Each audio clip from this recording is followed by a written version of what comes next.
1876, a group of missionaries made an attempt to bring Christianity to Nigeria. They were the Capuchin Catholic priests from the Diocese of Lisbon. The Capuchin came from Lisbon, and Lisbon is a place in Portugal. When they got to Nigeria, their boat arrived first at Warri.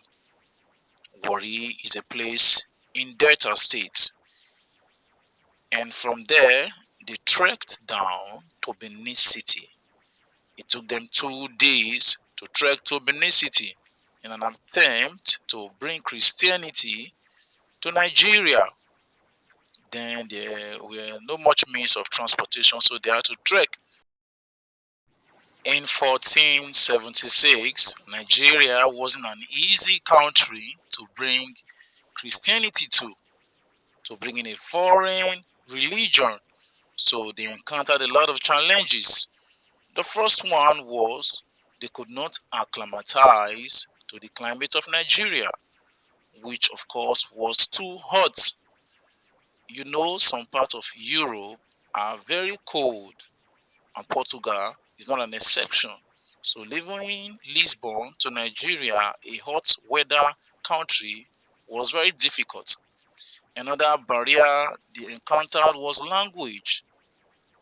They speak Portuguese, and in Benin, where they came to, we speak Benin.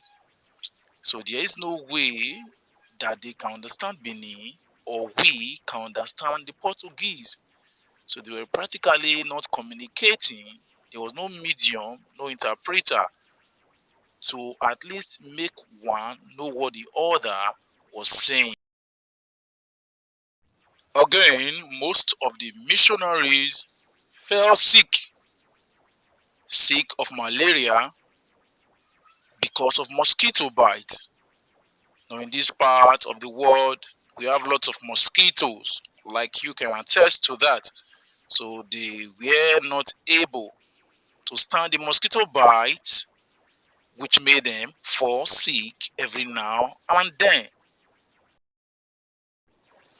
Another big barrier was their ignorance of the custom of the Beninese. The missionaries did not understand the custom of the Beninese, and so they looked at everything the Beninese were doing as the worship of idols. So they began to condemn it and criticize it, and it really raised a lot of opposition, which was the fifth barrier. So this brought about tension, and there were lots of fightings and killings between the Beninese and the Portuguese. It was more like an ethnic war. So the opposition was so high that the Capuchin priest had to run away. In 1833, a man named Wilberforce Williams popped up fighting the freedom of man. He came up with most of his quotes. It is the true duty of every man to promote the happiness of his fellow creature to the utmost of his power.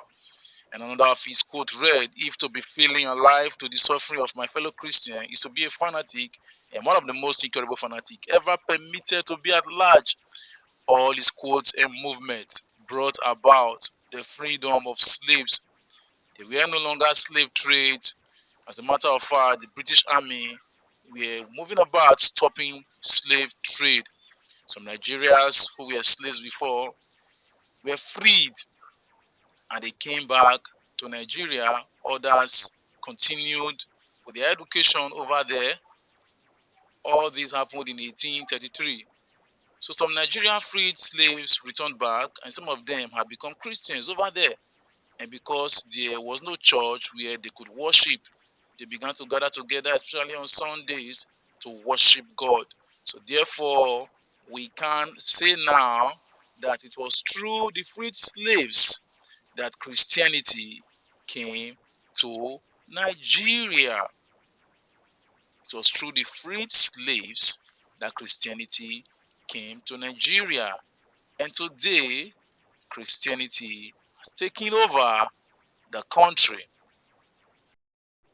There are lots of Christian missions operating in Nigeria today, amongst whom we have the Catholic Church, the Methodist Church, the Church Missionary Society, which is known as Anglican, the Baptist Mission, the Church of Scotland Mission, Cherubim and Seraphim, Celestial Church of Christ, Jehovah Witnesses, Salvation Army, African Church, Assemblies of God Church, Sabbath Mission, Episcopal Church of West Africa, Sudan United Mission, and lots more.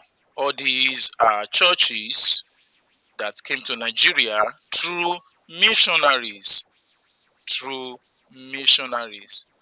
Though we have some indigenous churches as well, but that we'll be looking at that in another chapter.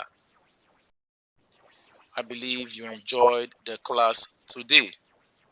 Now do not forget to attempt your quiz as well as the assignment, and watch this video over and over again so you get used to it. Have any question to ask? Put it in the comment section. I will always give you an answer there. Stay safe. See you next week.